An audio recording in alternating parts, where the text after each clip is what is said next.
어이 공사업자들 아파트 짓는데 평당 얼마쯤 드나? 평당 4만 원은 주셔야 합니다, 시장님. 4만 원은 너무 많소. 18,000원으로 합시다. 철근 알아서 빼먹으란 건가? 1953년 6.25 전쟁 휴전 당시 서울시의 인구는 100만가량이었습니다. 그런데 전란으로 초토화된 지방에서 서울로 인구가 몰려들며 겨우 7년이 지난 1960년에 244만이나 되고 말았죠. 가난했던 대한민국, 부족하지 않은 것이 하나도 없었지만 그 중에서 가장 급한 것은 주택 문제였습니다. 정부 측에서 열심히 주택 건설을 추진했지만 역부족이었고 서울 변두리에 판잣집이나 텐트촌이 남발되는 지경에 이르렀습니다. 1961년 통계에 따르면 주택 부족률은 무려 44.2%였으며 안전상의 문제가 있다고 판명된 불량주택을 추가하면 65.7%였습니다. 서울 시민 3분의 2가 노숙하거나 집이 없어 얹혀 살거나 무너지기 일보 직전에 불량주택에서 산 셈입니다. 당연한 이야기지만 정부 입장에선 이 무허가 판자촌의 폭증이 달가운 상황은 아닙니다. 화재에도 위험하고 붕괴의 우려도 있는 등 안전에 문제가 있는 것은 당연했고 향후 도시개발 계획에도 방해되니 반드시 해치워야 할 문제였습니다. 더 이상 안되겠다 판단한 서울시는 1968년 시 주도로 시민아파트 건설 정책을 수립합니다. 불량주택을 철거해버리는 대신 그 생기는 부지에 1970년까지 3,000동의 아파트를 짓고 거기에 불량주택 주민들을 우선 입주시키는 당찬 계획이었죠. 그 정책을 실현할 장소 중 하나가 마포구 창전동 와우산 기슭에 지을 와우아파트였습니다. 1969년 6월 26일 첫 삽을 뜬 와우아파트 제309 건설 작업은 1969년 12월 26일에 공사를 완료했습니다.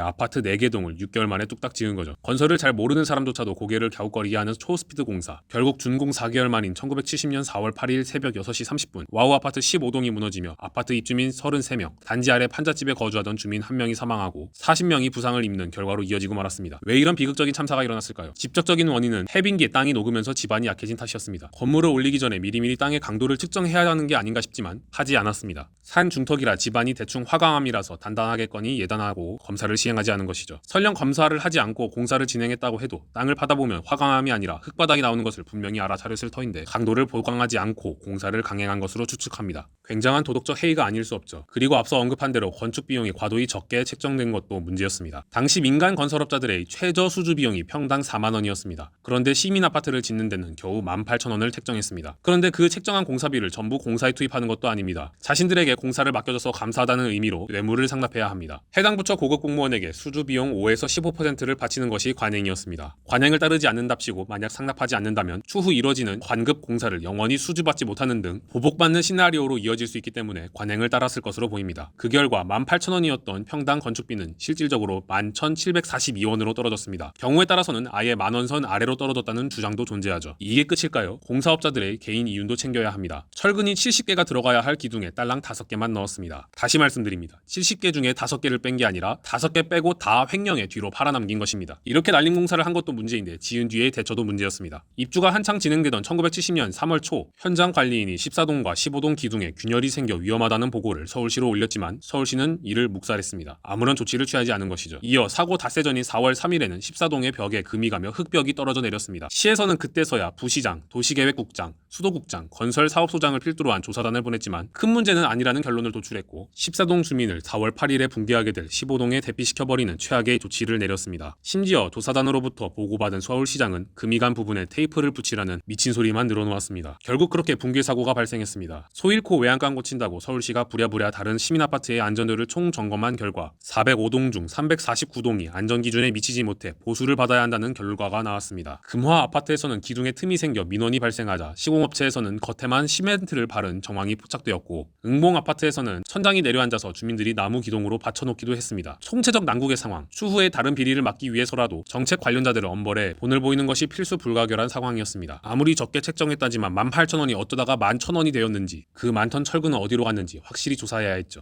하지만 이마저도 제대로 이루어지지 않았습니다. 공사업자 2명, 마포구청장을 포함한 4명의 공무원만 재판을 받게 되었고 그마저도 마포구청장은 무죄를 받았죠. 정책의 최종 책임자 서울시장은 정무적 책임을 통감한다며 사임했지만 사건이 발생하고 2년도 지나지 않은 1971년 10월에 내무부 장관으로 기용되기까지 합니다. 피해자들에게도 제대로 된 조치가 이행되지 않았습니다. 유족들이 서울시를 상대로 한 손해배상 청구 소송은 대법원에서 파기환송되어 패소했습니다. 서울시는 일부 입주자들과 유족들에게 보상이랍시고 다른 시민아파트에 이주시키는 만행을 저지르고 말았습니다. 입주자 및 유족들은 그 시민아파트에서 불안해서 잠이나 제대로 이룰 수 있었을까요? 1970년에 발생한 와우아파트 붕괴 사건, 이때 면피성 대처만 할 것이 아니라 부실공사를 방지하기 위한 대책을 제대로 세웠으면 어땠을까요? 그 뒤로도 성수대교, 삼풍백화점 등 부실공사로 인한 참사가 발생한 것을 기억하면 아쉬움은 더더욱 진하게 남습니다. 와우아파트가 붕괴한 지 50년이 지난 현재의 대한민국은 더욱 안전한 곳이 되었으면 좋겠습니다. 시청해주셔서 감사합니다.